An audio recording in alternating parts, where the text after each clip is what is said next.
am the Mobious Strip, and I am forever. I want to live in a functional high-trust society, and I want you to as well. Today we will be talking about the purpose of prison and how the left has ruined it. First, a few definitions.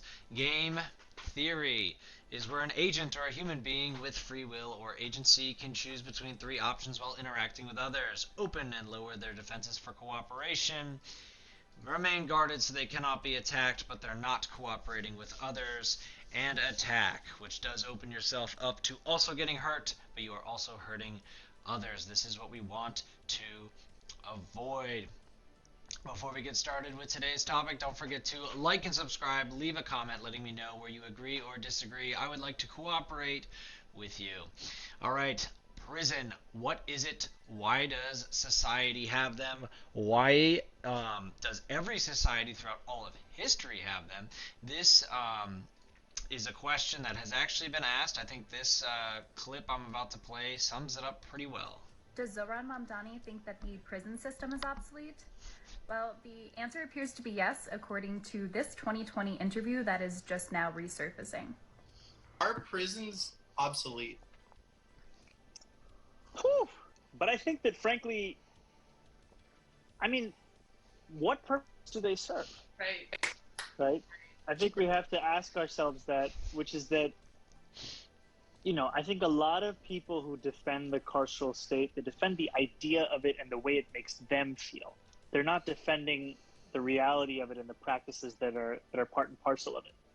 Now, Mamdani has not yet addressed this clip since its resurfacing. All right, we can stop it right there. Also, the worst part of that video, I have to, is what's the purpose of prison? Yes. Oh, that insufferable pinko. Yeah, why don't we have it? All right, I'll calm down. But clearly left-wingers don't understand why we have prison, or they're all full of crap. They understand why. They just realize that this will get people to vote for them. But we're going to act like they mean what they say, because that's what cooperating in a high-trust society is. So they clearly don't understand why do we have prison, what's the point of prison, so let's get into it. In game theory, we have Agent 1. Let's call Agent 1 a violent criminal who's a repeating offender. I'll have a video on the difference between a violent criminal and someone who uses violence for self-defense later. This person is not self-defending. They are attacking people repeatedly. This is a repeat offender. And Agent 2 is a regular person in society who is minding their own business, trying to open themselves up for cooperation in a high-trust society, and Agent 1 stabs them. Agent 1 decided to attack people within society, and in this case, we're going to focus on physical violence. So in game theory, Agent 1 stabs, shoots, assaults Agent 2, while Agent 2 is opening up for cooperation. In the extreme short term, this allows for Agent 1 to win big and Agent 2 to lose big. Now, in a functioning society, Agent 1 will be found by a well-funded and not defunded police department, and then a judge and jury will have a trial in for Agent 1. Agent 2 will be a witness in this trial. Evidence like video surveillance and witness testimony will be reviewed, and then Agent 1, if Agent 1 did it, of course we're not in this scenario, this is not a false accusation. If Agent 1 did it, Agent 1 will go to prison. Now, before diving into prison, let's get back into game theory. Agent 2 is, of course, a victim of a crime and will likely stop cooperating with people within society, or at least people who fit this person's description, behavior, tattoos, maybe race, that's a left-wing argument, and they'll stop cooperating with this person unless society puts this individual in prison, with the implication being that society is continuing to do that consistently so that Agent 2 and all the members of society that saw what happened to Agent 2 can continue to cooperate with others with the relative safety of knowing that bad actors and repeat offenders are in prison where they can't hurt you, and that is how you maintain a high-trust, safe society. All right. Now to discuss prison.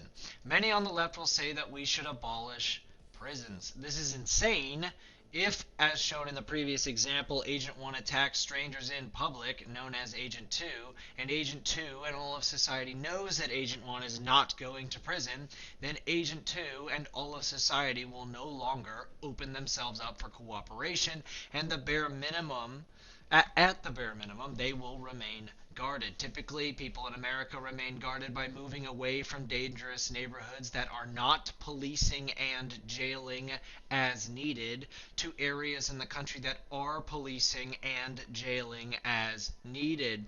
See the moving from major cities to suburbs and the country as an example. This shows that the left fundamentally does not understand the consequences of their actions, or worse, simply are on the side of the violent repeat offenders, and as the saying goes, the purpose of the system is what it does. Maybe they enjoy what the criminal does. If the left gets their way for long enough, and enough innocent people, that is, Agent 2, are being constantly attacked after trying to open up for cooperation, and society realizes, wait a minute, you're not putting these people in prison. I can't trust people I don't already know.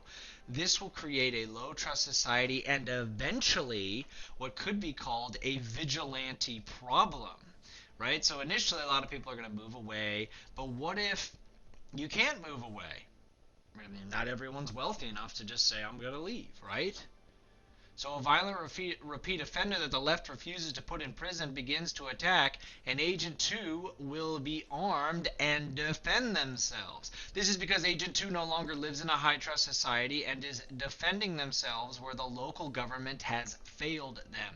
This is always responded to by left-wingers in power and in judicial roles with massive punishments to the person defending themselves from the repeat offender. This is evil. This is a leftist, right? When a leftist does this, she or he is evil. They want the repeat violent offender to harm us. They do not want us to defend ourselves. The purpose of the system is what it does. To quote Alexander, I can't pronounce his name well, Solzhenitsyn, your punishment for having a knife when they search you is very different from the thief's. For him, to have a knife is mere misbehavior, tradition, he does not know better. But for you to have one is terrorism. The leftist judge hates you and prefers the violent criminals over you. They want the violent criminal to kill you and your family, and they will let them off 100 times before putting them in prison. But if you raise a gun, a knife, or a fist to defend yourself, in that exact same judge will try to give you life in prison. The judge is your greatest enemy. The judge is worse than this criminal. The judge is worse than a foreign invading army. The judge is our enemy.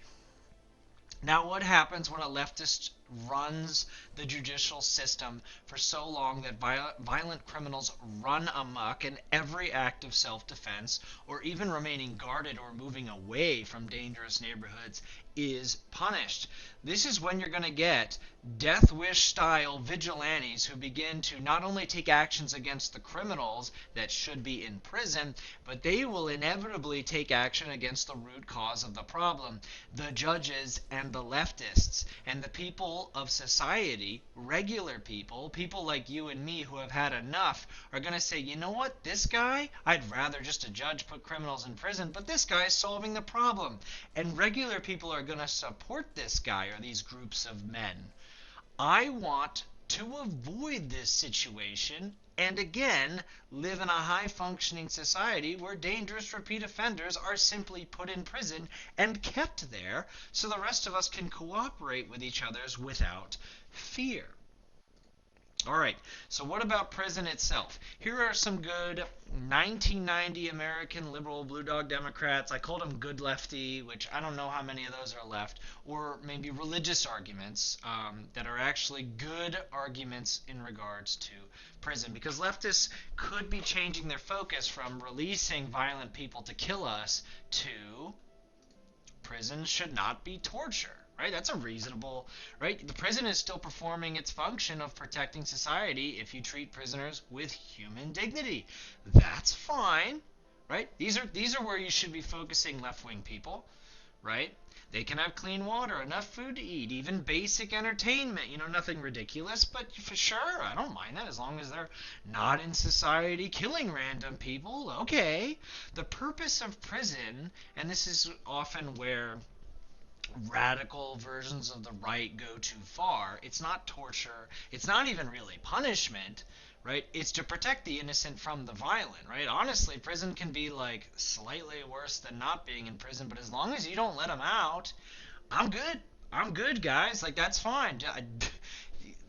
Are they in there? You know? Can they stop stabbing people on the subway? I'm good. Whatever. They're playing Xbox. I don't really care. As long as you keep them in there. So that's my view on that. These are better arguments the left should be making. I don't really see this anymore. I saw this when I was a kid. I don't really see it anymore. Let me know if I'm wrong on that one. Alright, so I don't think I've said this on X or on my channel, but I'm a practicing Roman Catholic. I think some people might have caught on based on some of the things they said. This, of course, affects my opinions. For example, many know that Catholics are against the death penalty, but many, especially like went to Catholic school their whole life but don't really practice, or people who are not Catholic don't realize that there are actually exceptions to this. The exceptions are twofold. So if you're like so powerful that you have like an army, Napoleon is actually an example used in this debate. So like you get put in prison and then your army frees you from prison and another huge war happens. This person is too powerful to be kept in prison, and the Catholic Church understands this is an exception. You can put this person to death, although that's not ideal. We'd like to avoid that. And then the second one is what we're actually talking about now. If a country is so corrupt and underdeveloped that they can't keep dangerous people in prison, technically, this is an exception in the Catholic debate. What I have not heard is people make this connection in America. There are certain parts of America where left-wingers keep letting violent criminals out.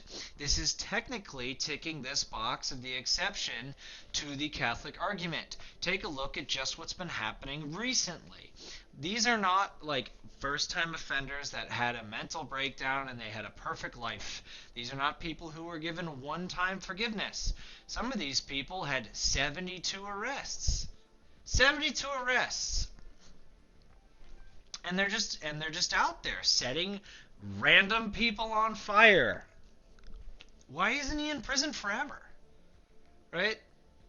Like, forgiveness by a judge should be when you're 20 years old and you got caught drinking. Like, every American secretly thinks, or openly thinks, yeah, that's not really something I want you in prison for. You should be forgiven for that.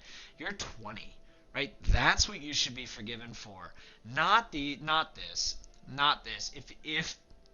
If you simply keep people like this in prison or high security psychiatric ward for the criminally insane, as long as they're out of society, then we don't need to go down this path of, well, technically, even the Catholics have an exception for how bad of a situation left-wingers have created in this country.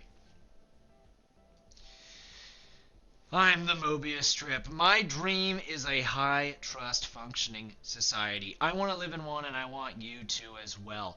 My videos will show current and historic events in the lens of game theory and second-order effects. Come join me and let me know how much you disagree in the comments below. If you have a full-blown argument with someone in my comments section, that will have the second-order effect of my algorithm sending my video to more people. Follow me on X and look at my posts and my many comments posted when I'm sitting on the toilet at work. Stay safe, find cooperative folks, work hard, play, pray, and relax. I'll see you later.